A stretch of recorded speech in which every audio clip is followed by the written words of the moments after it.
As we slowly approach the energies of the fire horse in 2026, I want to speak to you, the woman who sees her gift as a curse rather than a medicine. Your medicine is needed. This year is about learning how to hold the gift, not to suppress it, not to be intimidated by it, but to inhabit your intuition, your sensitivity, your clear senses with steadiness, clarity, and also integrity. I am opening a very private and intimate container as an initiation for gifted women. Holding the gift. This is not a public offering, and I am not sharing this on my website. You will not find it anywhere. So if you feel drawn to be part of this group, simply send me a personal message with the words holding the gift, and we'll explore together whether this is the right space to you. We are going to be starting very shortly, end of January, beginning of February. And alongside this, I have opened my sacred travel experiences for 2026. So these are journeys for women who feel called to remember through place, land, temples, nature, and embodied pilgrimage in sacred sisterhood. You can explore all sacred travel journeys on my website, and I look forward to walking this path beside you.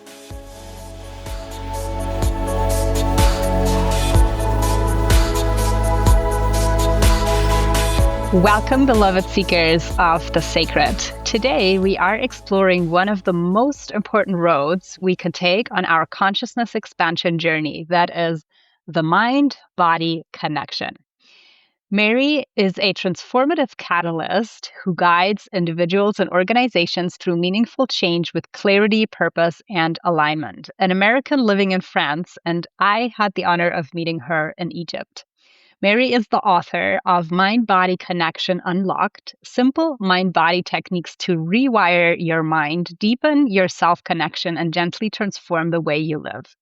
Mary also hosts Find Yourself, Change Your Life, a podcast that is dedicated to personal transformation, offering simple, actionable tools for navigating life's biggest transitions with greater self-trust and embodied awareness. So please go check that out.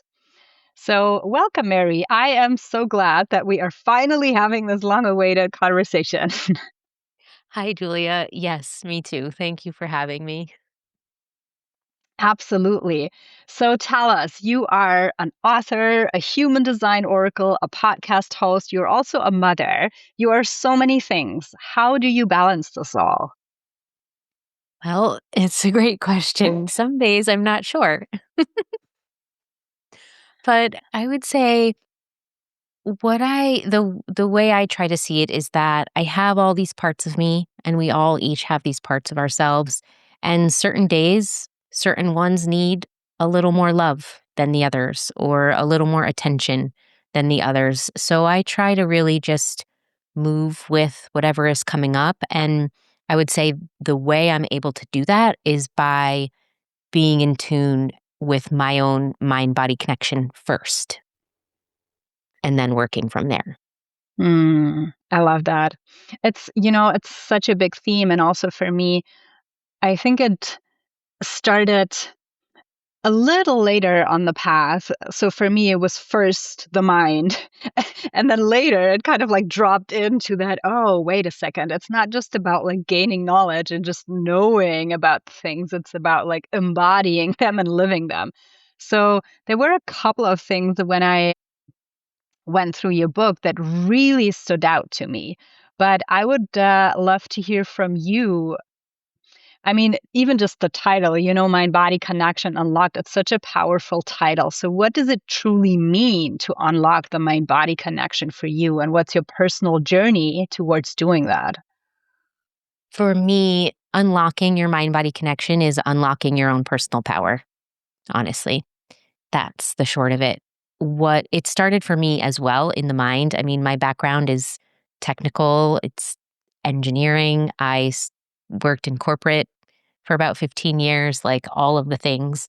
And it wasn't until actually when I was starting to exit corporate that I started to become aware of more about my body, mainly due to the stress of the time that I was in my life. And so for me, when you go from paying attention, getting everything from your mind and actually like you just said, kind of deepening into the body and becoming aware and realizing that actually our bodies are speaking to us all the time, whether we notice it or not, then it brings you to a different level of awareness of yourself. It connects you deeper to your passions, to your purpose, to your direction in life, all of these different things. For me, it all starts with understanding that connection and becoming aware, basically, that your body is speaking to you and you can really have a partnership with it instead of waiting until something happens and you have to go get it fixed, let's say. Mm.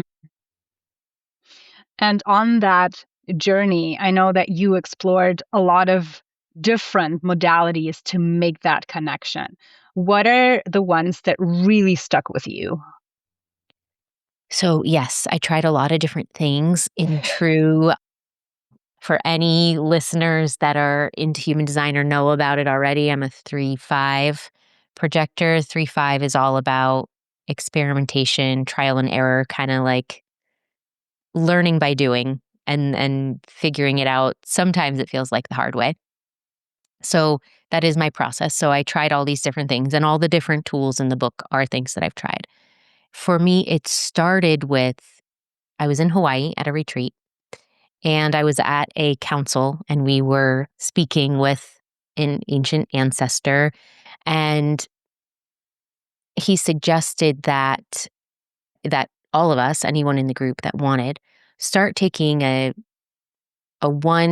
said a 3-minute walk, but he even said you can do it for 1 minute. Everyone has 1 minute a day. And you can walk and just name all of the things that you're grateful for. And I had done some of these things in the past, and I had a gratitude journal and all of that. But I really, for some reason, I took this thing to heart and I said, okay, I'm going to go walk. And I did it every day, and I walked every day for consistently without really missing any days for about a year, a little over a year. And now walking is just part of my process. But that is one of the things that really, for me, started my journey. And it sounds so simple. And that's why I believe so deeply that anyone can do this in any way they want, because it doesn't really actually have to take all that much in a way. But for me, the walks in nature, so outside in nature, disconnecting from the noise of everything and embracing that time for myself. So that's a big one that stuck with me. Another one is body tapping. I personally love body tapping. For me and for how my mind likes to run, I find that body tapping is an activity that like really gets me out of my mind without having to sit in meditation and try to get myself out of my mind. Mm. Okay. Yeah. So true. You know, That's a good I one. I love meditating too, but it's much easier for me to connect with body tapping. And especially I feel, for people who are starting off on their journey, like I've had so many clients who come to me and say like, you don't even need to record a meditation for me because I cannot meditate. Yeah. Which of course is not true, but like you just haven't gotten over the hurdle Yes. to that point. So Yes. taking maybe tapping as a bridge into meditation could be a good one. Yep. Yep. And I would say the walking too, I consider them walking Hmm. meditations Yeah. if they're good Yeah. about not using their phone while they're doing it, you know? That's the other part. I mean, there's lots of other tools that I love. I mean, journaling is another one for me that has worked really well, and I can connect some of these with human design and like people's different, how their energy runs and all that kind of stuff. But for me, journaling was also a big one just for like the type of energy I have. And it's something that also clears my, just free writing, just clears my head, like takes all the stuff out. I personally love Julia Cameron's The Artist's Way because it's really, that's years ago. That was even, I don't know, that was pretty early on in my journey, way before this book, but it's a tool that I have used on and off throughout the years And just being able to just kind of brain dump all your thoughts to clear them out is another way that I personally found it helpful and easier to do. Mm. And, one thing that I loved about your book, because it's not just a book, you actually leave space for the reflections, for the journaling. So it's not a book that you like read through and then place it to the side. It's really like a workbook. So you have to do so, not you have to, but it's most helpful when you actually get or like read it or consume it. It's not the right word, but in an active way to really work with it. So I love that you also incorporated that aspect into it. So it's not just, again, like the mental information, but there is room to embody that. So it's not just, the title, like speaking about something, but the actual modality that you are applying. I feel it very much supports that embodiment aspect of it. So that was very nicely done. Congratulations. Thank, thank you, Julia. Oh my goodness, thank you. Yeah, it's definitely not a quick read or like, okay, let me just pass through the pages. It's it's meant to be something that really is like a companion and like helps you with where you are. And it's like, we can't do much with just knowledge. It's all really about the embodiment. So however it helps people to integrate. And I love when people do the activities, or even if they come back to them and say, okay, I'm going to read a little more and come back to that later. But anything that they want to personally experiment with to help them, like that's what it's meant for. It's meant to be another tool in the toolkit. Yeah. Yeah. I also want to touch a little bit on, so while you were in the process of writing the book, you also actually, over a course of a short period of time, maybe you visited different countries all over the world and you traveled a lot, which in itself is already quite intense. But I would be curious to know how these travels have informed your understanding of these tools that you wanted to talk about in the book, or maybe even vice versa. So, how was that journey for you? Yeah, that's a great question. So actually it was more than a year, but maybe a year and a half before I started writing this book.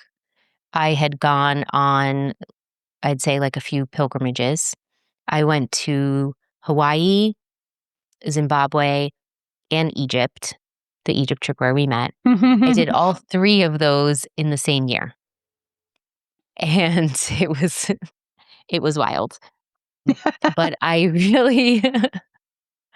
really believe that those travels and being in those experiences and being with those different groups of people and having them be, let's say, like very spiritually connected journeys, like each of those travels, it really informed a lot of the book. I mean, it informed how I now live in a lot of ways, right? And it wasn't only those trips, but that year and having those three trips all at the same, in the same period of time really made a big difference. And I think also because even geographically, like they were like a bit all over, and I live in France. Or So, not. I mean, y- technically on the same y- meridian. right, right, right. It's wild. It's so wild, right? Yeah. So there's that piece of it too. So for me, those experience travel in general, and I've always been someone that loved to travel. And when I had my corporate job, I took a temporary assignment in Brussels, and so I lived there a couple of years, and I've done different things. Like my family is Greek. We've visited Greece in the past, like pretty regularly. I really believe that anytime you travel, it opens you up to something new in some way, whether you're realizing it in that moment or not, right? And so these trips for me were touch points where I could really deepen into my own experiences, but also embrace like everyone has their own ways of connecting. Everyone has their own ways of connecting with their deeper purpose, with their spirit and their guides and all these things. And for me, these different tools helped me to do that and helped me to open up while I was also having these travel experiences at the same time. So it was really, really special. Yeah. Would you, I know about one particular experience in Egypt that I was part of that is very much linked to a body-mind connection.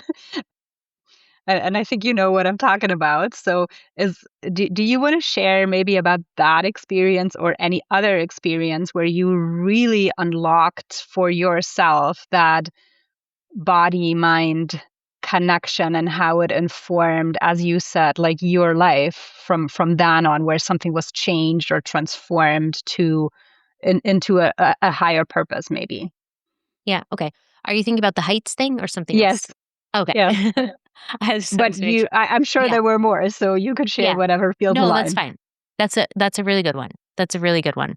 Because it's also like, I mean, you know this, of course, and I'm sure some of your listeners have maybe experienced this as they travel. But once you decide to travel somewhere, once you choose the path, even before you get to the place, is already unfolding, right? It's like Mm, before the trip, then you're actually at the place on the trip, and then after, and the integration yeah. after. But like it's all, the moment you choose it, it's all coming to you, right? So I say that because I had a fear of heights for pretty much all my life. I mean, I remember being very young and not wanting to cross certain types of bridges or like anywhere where there was like you could see down below you, right? So like steps that had holes in them, like graded kind of steps or anything like that was a no-go for me. Like very paralyzing fears. The only thing I could do actually was airplanes. But for the rest, even like ski lifts, like all of it, like no go, no good for Wow, me. that's wild. Okay. Yeah. Yeah. Yeah. Have you ever sensed that your body carries an ancient technology, a memory of how it is meant to operate at its highest potential? 𝘆𝗵𝘁 lights can help you reconnect with your own original body blueprint, gently guiding every cell to remember its innate balance, vitality, and conscious awareness. With 𝘆𝗵𝘁 lights, high vibrational imprints of nature meet quantum technology. Each drop works gently, supporting your body's innate intelligence and self-healing capabilities on body, mind, and spirit level. This isn't just skincare. Imagine revolutionary personal care products that not only help with anti-aging and cell regeneration, but actually crack open consciousness codes in your cells, giving you access to the highest version of self every single day. As you move through your day, it's more than wellness. It's a conscious journey. Each drop supports your energy, aligns your vibration, and opens the doorway to your higher self. Waking up lighter, feeling more balanced, radiant, and connected. Step into your highest vibration. Try 𝘆𝗵𝘁 lights today and feel the difference that energy intelligence can make in your life. Your energy, your blueprint, your divine essence, fully restored. Click the link in the show notes to learn more. So it was like a very intense thing. As you know, in Egypt, we had the option to go on a hot air balloon ride. And I told myself, wow, it would be really great to go on this hot air balloon ride. I had never been on a hot air balloon ride, of course. And, it's over Valley of the Kings and the whole thing, and it's just beautiful, and it's at sunrise and all the things. So when I said yes to Egypt earlier that year, we went in December, all along I kind of said like, okay, I really want to heal this fear of heights somehow. I want to be able to go on the hot air balloon ride, basically. So I started like looking into different things, and maybe I could try hypnosis, or I could do this, or I could do that. There were like a bunch of different things.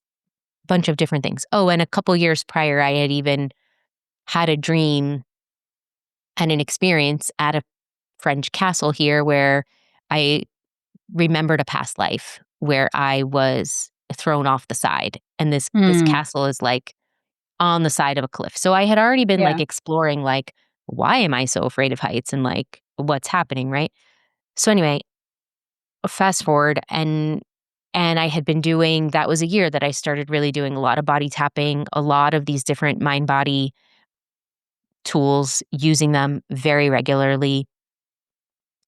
And I had a dream. I do have an active dream space sometimes. And I had a dream where I was like climbing this really rickety ladder and going like onto an airplane. It was like, it was a dream, so it was a little nonsensical, but this really rickety ladder, like all the way up in the sky, or like all the way up. And I was really scared that I would fall. And what happened was I realized I was in this dream. And I said, oh, well, if I'm all the way up here and I'm in this dream, I can just try to fall. Like I can just try to jump down. And so like I jumped and I actually slowed down my body in the Oh, dream. wow. Cool. And like I landed softly on the ground. It's crazy, I know. Body But technology. but it's, Hello. and so then I woke up and I was like, I really think I just healed my fear of heights. Wow. Like it's crazy. I know. For anyone listening, just so you know, I realize it sounds wild. But then that was a little bit before the hot air balloon. And so I said, okay, I got up that day and there was like a little bridge or something. And I was like, oh, I don't feel anything here. I wonder if that's, I wonder. And I was like, all Mm-hmm. right, I'm going to try the balloon. And like, I just told a couple friends, like, this could either go really well or really not well at all, in which case I will close my eyes and have to squeeze your hand until we Yes. land. So just so you know, like I prepared a lot of people. And then we went up and I felt nothing. I felt nothing. Like no fear, no hesitation, like no anything. Like I looked down, I took a video to show my husband so he would believe that like I really was fine, up in the air. And anyway, I attribute all of that to practicing and really using these tools and being able to being open and curious, and then being receptive of like having these experiences that can help me, because you never know how it can actually work for you to do these things. But my first trip to Egypt, like it was very connected to then this healing my fear of heights. Yeah. How beautiful. And now your family and your girls are happy that you go skiing with them again. Yeah. Now I'm like, okay, now I could do this. Yeah. We've been a couple times. I I'm still I not the best skier, really to be fair. okay, but that is like that not related to the Yeah. fear of heights. Not related to the fear of heights. Yeah, exactly. Exactly. It's I mean, in particular, that you mentioned the dream with that experience in Egypt, because I always feel and have experienced it myself that in particular Egypt, like travels and pilgrimages, but Egypt in particular works so strongly through the dream time as well, like activating these layers of what I call dormant body technology. So it's and we know that in a way. So again, it's like the mind, but then when we experience it, it takes it to a whole different level where it's like, wow, this is actually possible. Like it Yes. is. Yes. I could never share on here, like come and talk about this if I didn't have that experience. But because I had such a deeply moving experience that really changed my life, I mean, it opened up so many more things for me, just in terms of my own knowing, right? And like how I tap into that. Because I had that experience, then I can share here and I can say like, okay, maybe it's not going to be exactly the same for the next person, but there's so many things that are possible for all of us. And that's why I say the same thing with, I look at all the mind body tools, like they're all tools. You build your own toolkit and you use what works for you. Everyone's journey is a little bit different, but it's still, in the end, we're still working towards the same thing, which is more deeper awareness and more connection. Yeah. Yeah. Yeah. So, for people who feel a disconnect, and honestly, this is, I feel, not just for the people who are starting off on their path. I feel it can also come along the path. Like, I have experienced that without full awareness, kind of like slipping into that forgetfulness, and your spiritual ego coming online more and more, where it can also lead to a layer of disconnect. So what would you recommend for people who feel a disconnect in whatever way, like towards rebuilding that inner dialogue and that inner connection to self and the body Yeah, specifically? that's a great question, and that completely happens like very regularly, I think, to people. Like even me, so before we started recording, I told you we were, I mean, I was in Egypt, then I went to the US for the holidays. And so now we're getting back and adjusting. And I feel like, okay, now I'm kind of getting back to myself again. And I look at it, so there was a period of time, like over a month, a couple months where I was away a lot and very busy. And so I wasn't as in my space and in my routines and doing my things. I wasn't going for my walks or anything like that. And so I really tried, I tell myself, okay, I'll be in the moment of what this is because this isn't lasting forever, right? And then when I get home and how I am now, I look at it as like, back to basics and kind of reconnecting with self. And the way that I would say that starts is by first listening, really listening to what are you craving? What is your body craving? Like, do you need the walk? Do you need the yoga? Do you need the journaling? Do you need a healthy meal? Like, do you need more water? Like, what is the thing that you need in that moment that maybe you had been missing and that you really want back again? And I think it really starts from that.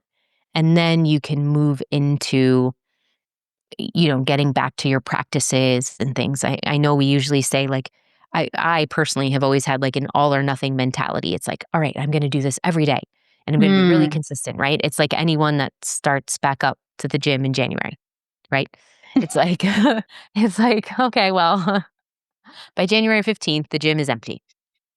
And it's because people are putting like, they're putting too much pressure on themselves in a way that might not actually feel right or be aligned for them. Some people work better with more consistency and some people don't.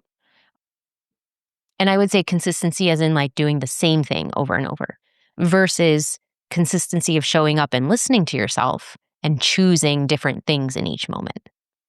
Right? So for me, I would say whenever I feel like out of sorts, or even if I feel like I've gotten to another level in my awareness, and like you mentioned with the ego and everything, it's like, all right, how do we go back to listening, to being grateful, Mm. to surrendering, to leaning in to those things to inform what's next on our path?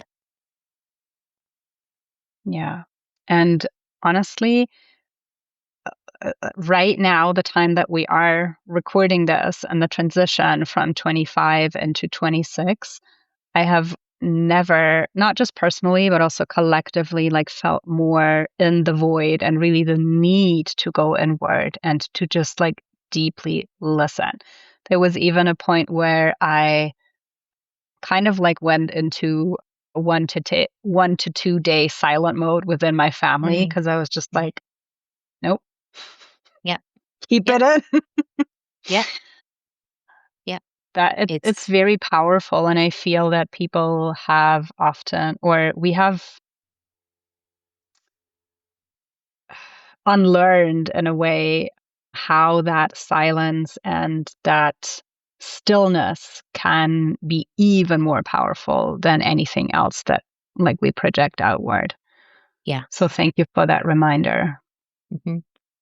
Yeah. I mean, we're so used to the noise that it's like, you know, just have to be comfortable with listening to ourselves, which is then quite often craving stillness in some ways. And now that I'm used to it and I've been for so many years kind of doing these things, now when I get off of it or like I'm, traveling a bunch and or something's like disruptive to my daily rhythm, I crave that time and that silence Yeah.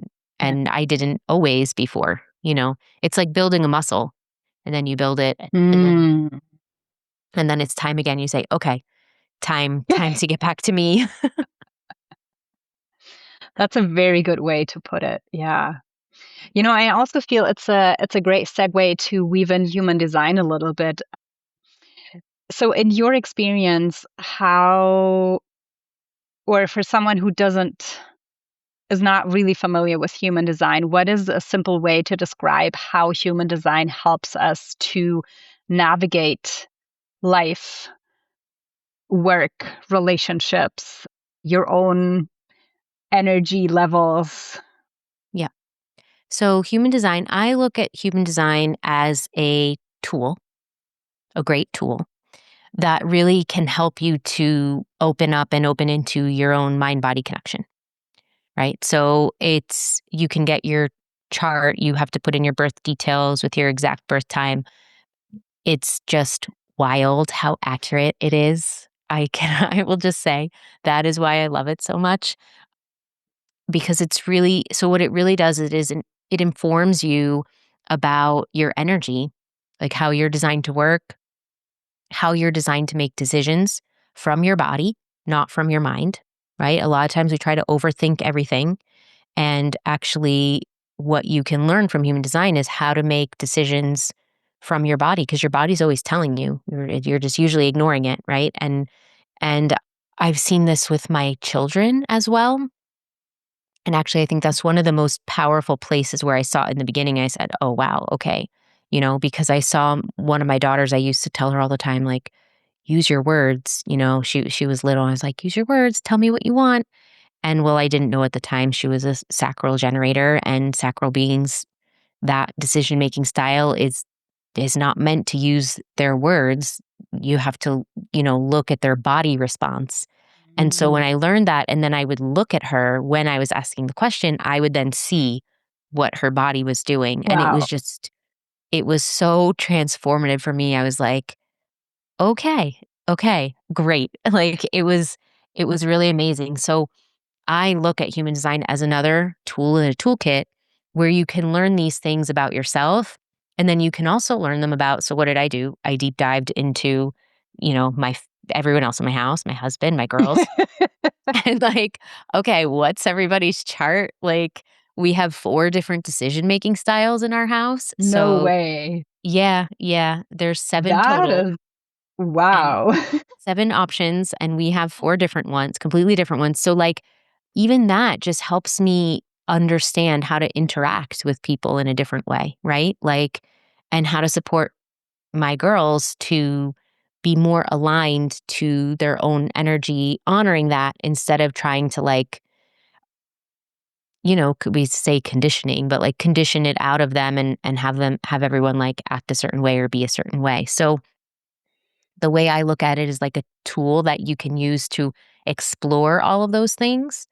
And it's an ongoing journey. It's not to just say, okay, you are XYZ. It's really about this is how your energy works. This is how you're designed to make decisions. And then how are you listening to that or how are you incorporating it in different ways into your life to use it in I mean, you could tell by now I like practical approaches to things. Like, how can you use it in a practical way so that it's something tangible that you feel like you're really, doing something with it that helps your life? I really have to say that I've I've had a couple of readings. I've always had trouble not relating, but I don't know, to me it was like very rigid. And then when you gave me that mini reading and also the nuanced way far more nuanced than I had received it in the past, you gave me. And there was that specifically that missing link to environments for me, where it was so eye-opening. And I mean, of course, this is mainly a podcast dedicated to travel. So I would love to explore a little bit more with you how, through your specific lensing on human design, how does the environment, or also like changing places, maybe even being in nature or traveling, influence our human design expression, or the human design expression, the way how we want to travel, where we want to travel, and the energy flow in that exchange of a being moving through places. Yeah. Yeah, that's beautiful. So there's so many different parts that you could pull from in the chart. And I love that you said that you got more nuance from it. So thank you for that, because I look at it as like, it's not my job to just spew a bunch of information about someone's chart, right? It's really about like, okay, where are you right now? And what are the nuggets and like pieces of information that you can actually use and take away and do something with, right? Versus just like dump it all on you in a reading, basically. So thank you for that. That was really lovely. And in terms of environment, so I think there's a few things really. I mean, there's the way our own energy works and our energy battery. So some people have consistent access to that energy and they can kind of get up and go the whole day following the things they love. Other people, their energy ebbs and flows. And I think that is something that is important to know when you're traveling. Like, all of it is good to know that you could apply when traveling, but something like that, like how your energy works, is important because, what type of travel are you signing up for?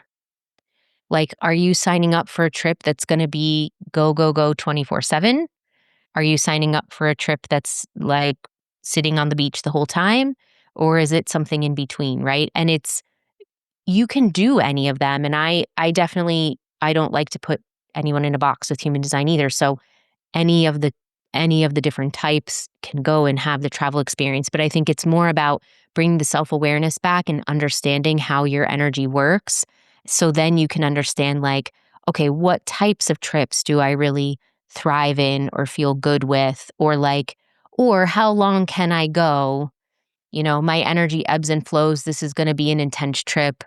How long can I do that? A few days or a week, or, like just bring that self-awareness to it so that at the end you can still get something out of the trip without feeling exhausted or, oh, this isn't what I was expecting, right? You could look at it also from the lens of decision making of like deciding to go on the trip. How are you deciding to do that? And especially if it's an investment of some sort, like, how does that feel to you? Also, I would say in terms of profiles, which is where the two lines in the profile and the personality I mentioned, I'm very much about experimenting, learn by doing. And then I'm also here to disrupt and do things differently with my fifth line. Some people are very adaptable to change, like naturally, and other people are not. So it's like, how does that play into what you're deciding for how you travel? And then I would say for the environment thing, so you mentioned the environment. So there's 6 different options for environments.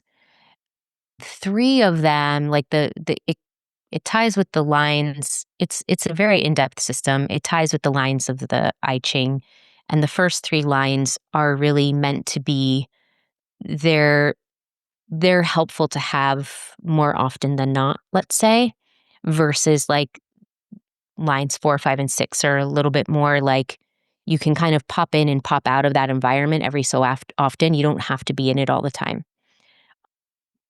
So, but for that, what I think is very interesting is our bodies will naturally gravitate to the environment that we want, like we'll make it for ourselves in some way. The interesting thing with environment is that if you're under stress or pressure, your nervous system is activated some way, you'll actually end up gravitating towards your opposite environment. So I'll just take mine, for example.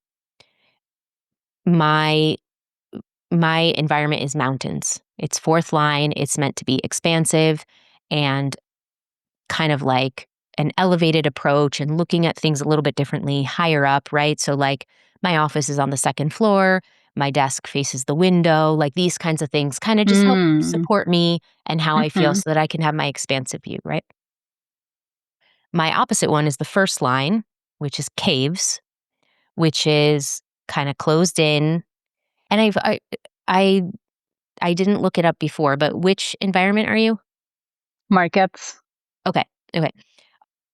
So I was wondering if you were caves for a moment. Okay. So caves, this one's just, it's very easy to explain in a way of like, basically, so caves, it's like closed in more, like, kind of being, it's all about like safety and security. It's the first line, it's the foundation. So it's like closed in, maybe not as much light, maybe like close to the door, or like being able to kind of see the exit, like all that kind of stuff.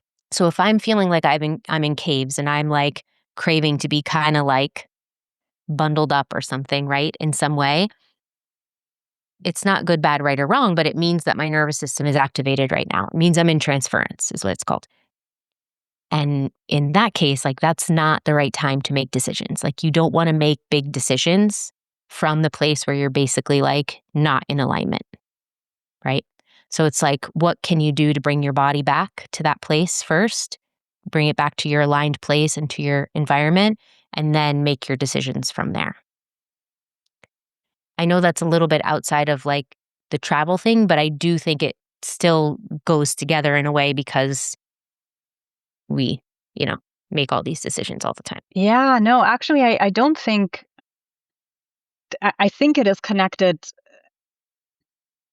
big time. And, it was actually for me the first time seeing specifically that nuance in human design. So it got me really intrigued. And also, I want to share like the first time that you pulled it up for me and you said like, oh, your markets. And I was like, no, I'm not. But then understanding what it meant, I'm like, oh, totally. Like it's about options, right? So Yeah. like having options. And funny enough, the past couple of months, there have been so many situations for me where I was confronted with decisions that were like either or. And I could feel like my whole body cringing because I'm like, either or is not an option. Like, this is not a decision spectrum for me. Yeah. Like, it has to be, there's no black or white. There has to be very shaded, types curating. of You're gray curating in between. Mm-hmm. Yeah. And understanding that and also listening and observing my body within these situations, that has been a real game changer. Amazing. Yeah. It's crazy, right? It's so good. So what would be the opposite of markets? So for you with markets, the opposite is valleys. And then the other two are kitchens and shores. So there's What 6 a lines. what a funny combination, like a kitchen. Okay. Yeah, they mean, I know the names are funny, but they mean different things. Like kitchens is like having different stations.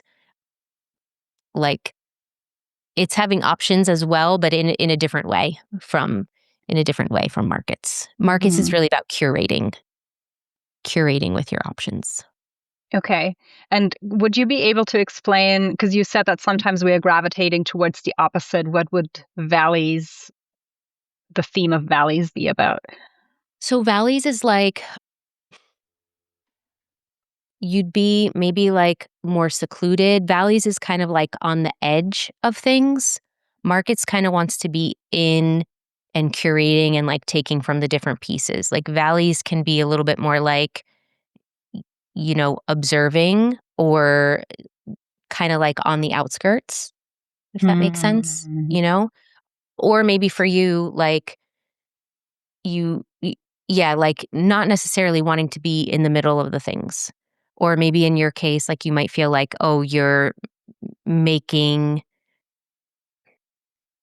you're making your decisions differently, right? Like how you were just saying before about like, if you end up like wanting to have a clear-cut option of like this or that means you're probably in transference, because that's not how you usually are meant to kind of look at those things. Yeah. Yeah. That is very interesting because, naturally, if you had told me like this is the ones that exist, I would probably have picked valleys.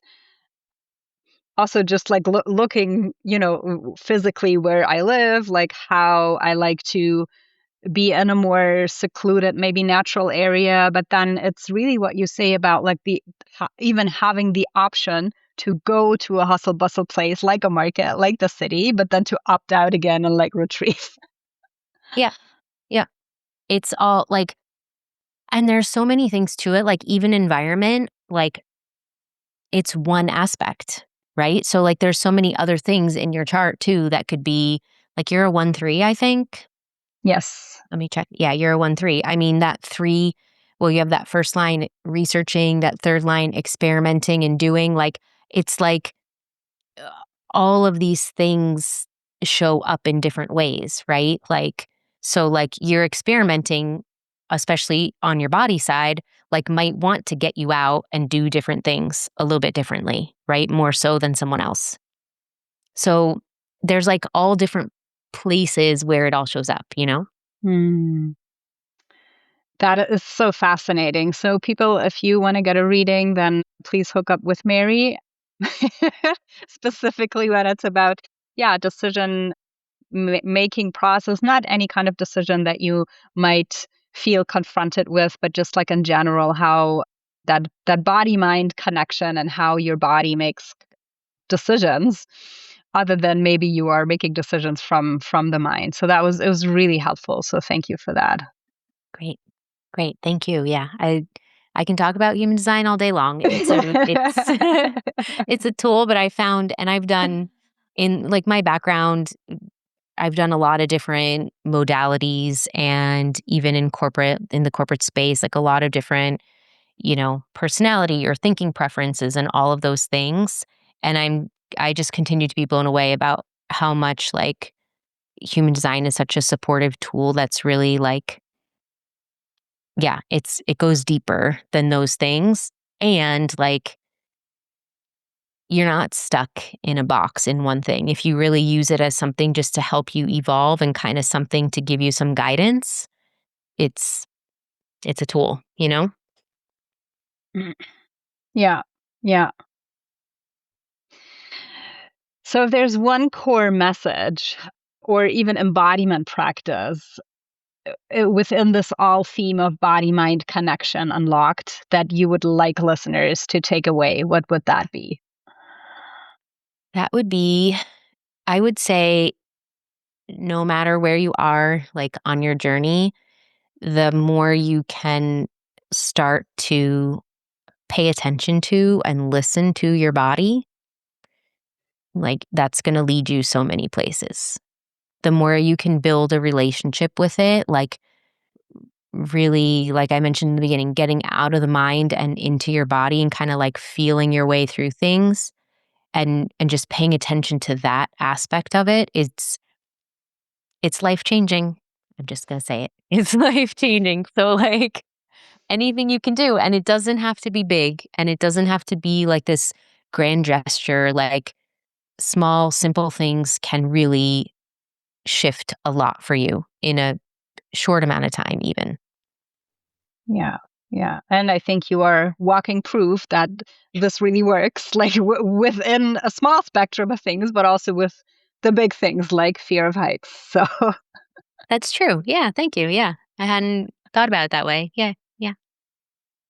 well, that's what it is. Absolutely. Yeah. Yeah, that's so funny. Yeah. Yeah, because it's true, because I started with the walks, like 1 to 3 minutes. I was really doing I honestly, I was doing the bare minimum, like, "Okay, I can do this." Like, I could do 1 to 3 minutes. And it just started me on a path that really shifted a lot of things for me, so Yeah. So people, after listening to the conversation. Get outside, 1 minute, 3 minutes, walk, journal on gratitude. And where can people find you? What is the best way to connect with you, to work with you? What's coming up for you?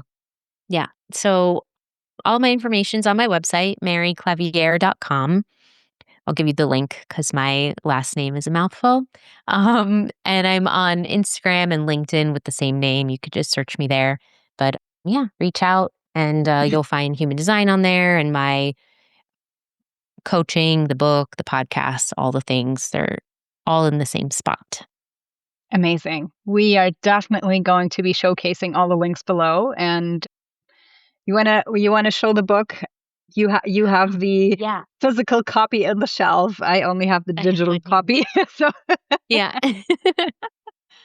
So it's beautiful. Even the cover, like the spiral that is a little bit like spiraling us into the brain, but then through the brain into the body. Yeah, and it's like kind of like an eye in the middle, you know? Yeah. Thank you, Amazing. Yeah. So yeah, Really we're going to happy be with putting that the too. link to the book below. And as I said, it's really not just a great read, but also very simple yet powerful practices that you can easily incorporate into your day that really make a change. So thank you for that beautiful contribution of consciousness embodied, Mary. Thank you. Julia, thank you so much. Thank you. That's really special. Thank you for saying that. I really appreciate it. I really, Yeah. really do. Yeah. Thanks for coming. That was a great conversation. I'm so glad that we finally did it. Thanks for coming on. And yeah, I hope that the book gets spread into many different countries and into many different households. Thank you so much, Julia. Thanks for having me. And thank you for your work in the world too. I love how you connect travel to all of this because it's really, life-changing in so many ways. It is. And, it's for me, and I also think for others, really a red thread like that connects me to great people like you. So I'm so grateful for that path. Yeah, so true. So true. Amazing. Thank you. You too. Thank you, everybody, for tuning in and listening. And as always, continue to seek out the extraordinary. I'll see you next time.